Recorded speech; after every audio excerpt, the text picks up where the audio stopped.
مبارکه دستوره چې په دغه جومات کې مشرانو را جوړه کړې ده او په دې موقع باندې زه اجاز خان او ډي اس پي لالزاده صاحب او ډاکټر سراج صاحب ته خیرات تحسین پیش کوم چې یو دوه کورونه یو دوه خاندانونه یو دوه رشتہ دار به په خپلو کې یو کړل او دغه کې فریقین هم دلته کې موجود دي، مصور شاه صاحب او دغه شانتې شانو کاکا هغوی هم موجود دي او دغه شانتې ظاهر شاله او واسم او پهیم خو موجود دي. نو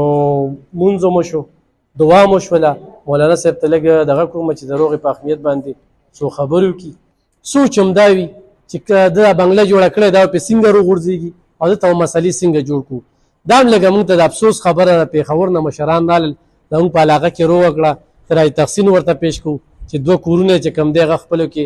روغ کړل. جګړه غټه وړه خو دا غټې ته رسي، طرفګنۍ وي. اس ایچ او ګل مالک صاحب چې کوم دی تاسو له خدای پاک یو ډېر تکړه اس ایچ او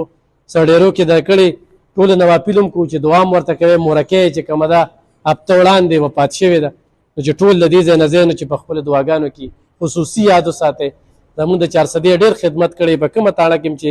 وخت تېر کړی دی نو دغه ځای خلکو پسې بیا خفه دي، نو تاسو هم خیال ساتئ. او په خاصه توګه باندې زه بیا د اجاز خان او ډي اس پي لالزاده صاحب ډېره زیاته مننه کوم او ډاکټر سراج صاحب چې د دواړو فریقینو ترمنځ دا کور روغ کړ، دواړه یو کړل. خو د دې نفس چې کوم دی مونږ دا ټول چې ناست یو نو دا مونږ د دې جرګې مشرانو ملاتړ یو، د دوی مټ یو.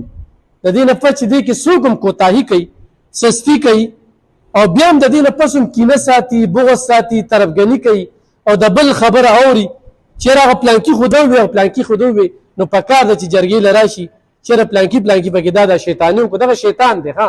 چې شیطان دی دله به شیطان لز ورکوي، بل دله به بل څه نه وي. ستاسو کار دی چې یاره د مولانا صاحب ډېره ښکلې خبره وکړه چې په دې عمل کې به دروغ وي، نو په کار ده چې هغه یو خبره ترېنه په جذباتو کې راله چې موږ یې په هغه انداز کې ونکړو یاره هغه پلانکي ډېر صفت کوو. او دا د جرګې د مشرانو کاري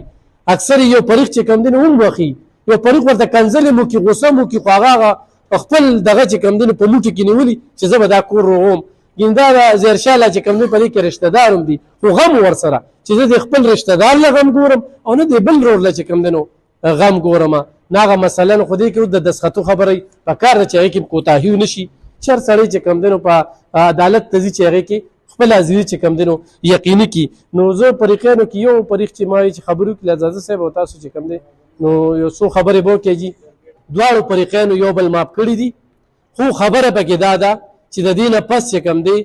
یو سړی د جرګې پاسداري نه کوي، د جرګې د مشرانو خیال نه ساتي، نو موږ به ټول چې کوم دی د جومات کې چې کم کسان ناست دي نو موږ به د هغه فریق ملګري یو چې کم مظلومه دی، او د هغه فریق چې کوم دی نو موږ به خلاف یو چې کم فریق چې کوم دی د جرګې د دې جومات د اس ایچ او صاحب ډي اس پي صاحب او د پېښور د دې مېلمنو دا دلته کې دومره راتګ نو چې د دې موږ خیال نه ساتو نو یقینا چې دا به بیا زیاتې به کوو که نه، او یقینا چې تاسو ډېر د ستایلو یې چې کوم کومک او مرسته مو. السلام علیکم. بس خبره خو علم خان به یې مولوي صاحب وضاحت سره وکړله،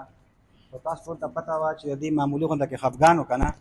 نو په هغې کې زموږ نه مخکې ډېر خواږه مشران ګرځېدلي وو. د دې کلي علاقې امان خان پکې ډېره خواري کړې وه، د 400 جان نثار خان پکې ډېره خواري کړې وه، زموږ یو درې نواب حاجي صاحب و هغه هم پکې ډېره خواري کړې وه.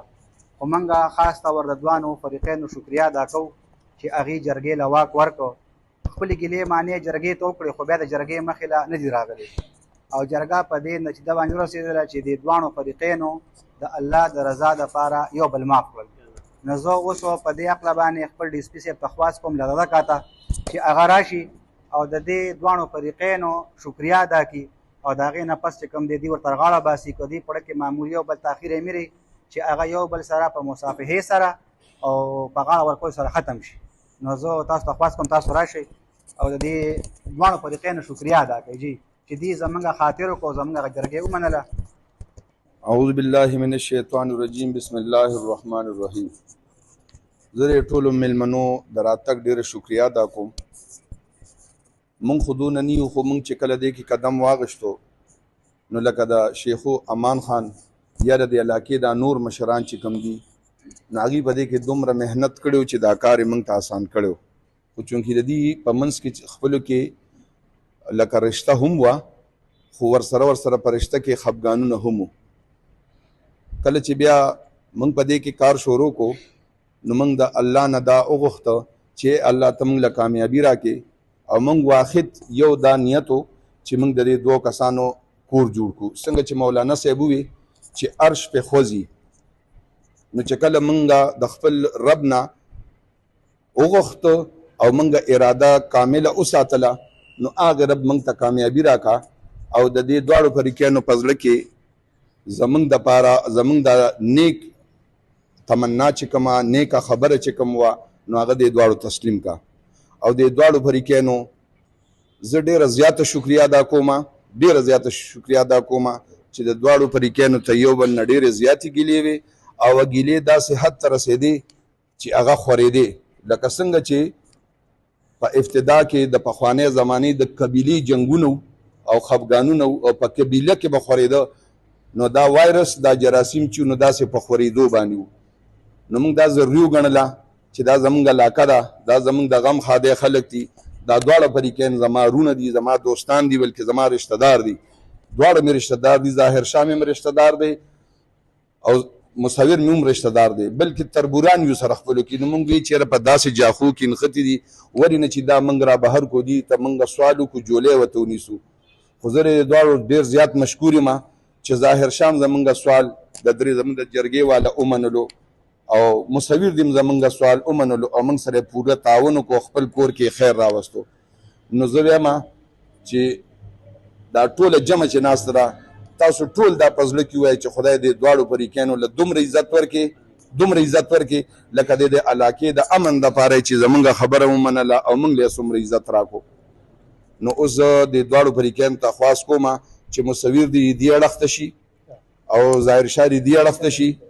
او اجازه دی به یو بل سره د بغلګیر کې چې دا کوم لږ ډېر خفګان پاتې دی چې دا د دې د سینې یو بل سره میلو شي او د زړه د خلاص او د زړه د دړکن کې هغه باقي خفګان هم ختم شي. نواب حاجي صاحب په اخره کې بیا د لالزاده صاحب دا خبره لږه مخکې بوزو. خدای دې داسې مشران ژوندي لري نن سبا څوک د چا کورونه غورې روغولو کې هم چې کوم دی نو لالچ وي. دلته کې داسې جرګې راغلي دي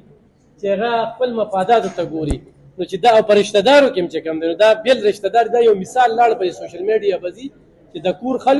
کور خلک روغ کړل دا هر چا ته مثال دی چې ستاسو په کورونو کې داسې لانجې وي یو پکې میاست سره دغه شی. ما کله زرشاله ته ما خبره کوله نو مشران د مشرانو نه به ګیله کوله چې یاره داسې ولې پکې نه راترمنځه کېږي. نو دا دینه چې کوم دی نو دا تاوتریخوالي طرفګني دا بس بالکل ختمه او دوا چې مولانا صاحب به دوا وکړي چې د جومات خاطر وشي او د جومات خاطر وشي، جرګې خاطر وشي، مشرانو خاطر وشي. نو ان شاء الله چې دې خاطر به وکړي خبره. ستاسو سختو خبرو کار وکړو چې سخت به بعض وخت موږ سخت خبرې کړې، موږ د فریقینو د هغې معافي غواړو او دا خوشحالي غم باندې الحمدلله کړي دي ځکه چې دواړه وخت موږ دواړه درې مانه سوځېدو.